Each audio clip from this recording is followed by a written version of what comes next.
What number is it? Oh, it's 207. Yeah. That's the new one. That's what came out not a couple months ago.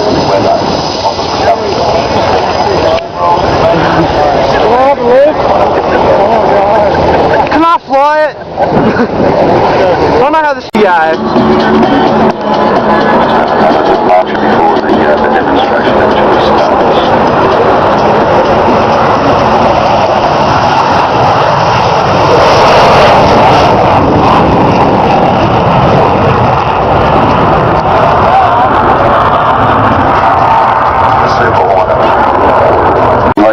Also has one back units and it's got a lot of related components and they hope to eventually get into restore one as well. So it's another one, the Raaf Museum, that's located at Point Cook.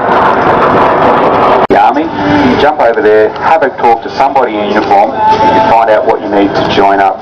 13-1901, you want to go home tonight and call up Defence Recruiting, or jump on the internet, go to defencejobs.gov, that's defencejobs.gov.au, and they've got a plethora of information here. Jump online, you can have a few games, there's an F-18 game that you can play around with. It really is good and it'll tell you everything you need to know to become a pilot, a technician, an air trafficker, in there. Here we go.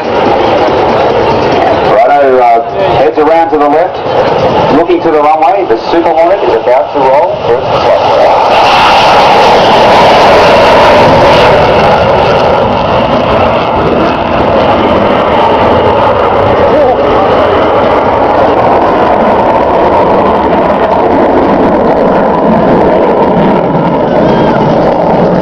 With us today in the commentary booth, Squadron Leader John Haley. John, welcome to the booth.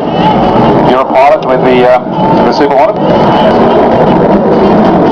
Yeah, absolutely. Lucky to be involved in the Super Hornet program and flying these awesome aeroplanes. It's quite a bit loud on the F-18 and the classic. We'll just wait to go past again. We'll listen to the noise.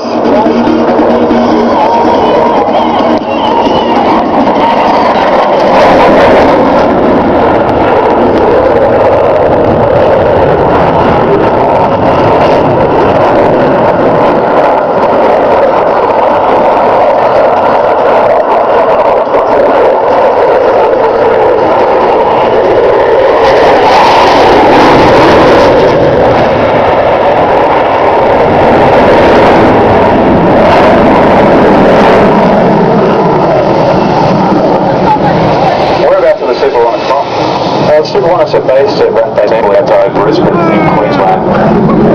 Very new aircraft to the Royal Australian Air Force? Yeah, new aircraft to Sydney Air Force. They've been flying with the US Navy for about 10 years, but we took possession of our first aircraft in March of this year, and we have 11 already at Amberley.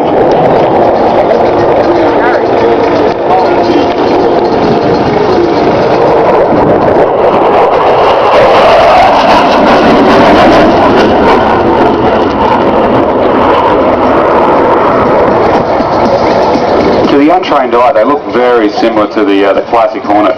What are some of the differences? Yeah, physically they're about a third larger than the classic Hornet, and but most of the differences exist underneath the bonnet in the sensors that are carried by the aircraft, and the way that we operate as a crew with a pilot and a weapons systems officer. So the classic Hornets, they've only got a pilot on board. Classic Hornet's a single-seat Hornet, and the Super Hornet that we operate, the F model, is crewed by a crew of 2, which allows us to unlock the potential of the awesome machine. Coming past for the dirty pass now, gears out, rest the hook, and the in-flight refueling barrel on the front right of the nose as well. Give a big wave, boys and girls. He'll be waving back.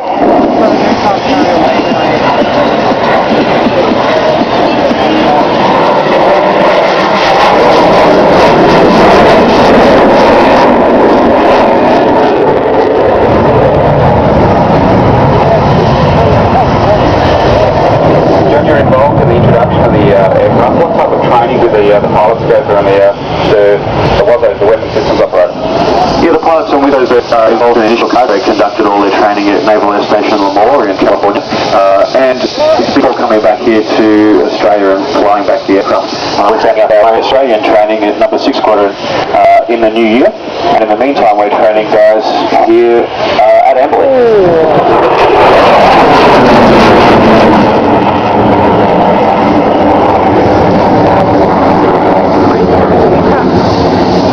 Just like the other Amberley squadron, the F-111 number 6 squadron, so we brought the noise. It really is quite an impressive aircraft. Yeah, it's an unbelievable aeroplane, and the ability to do what it can do between us as a crew of 2 people, able to change what's going on in the battlefield. It's an unbelievable capability for the Royal Australian Air Force. Loaded question here, you've flown both types of the Hornets, the Classic and now the Super Hornet. What's your preference?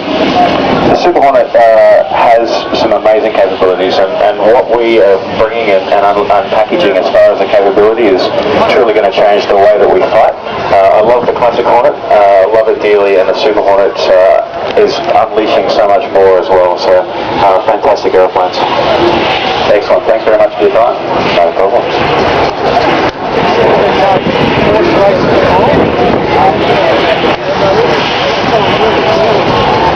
Where does it go? Oh, there it is. Well, you can hear the APU on it. Well, you can hear the APU on it, eh? Oi, oi. High speed pass, I think. Oh, it's going away.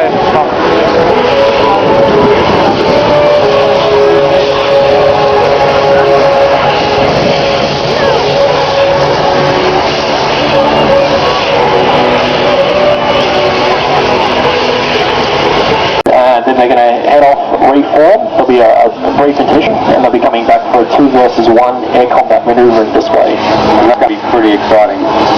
Yeah, it should be pretty good actually.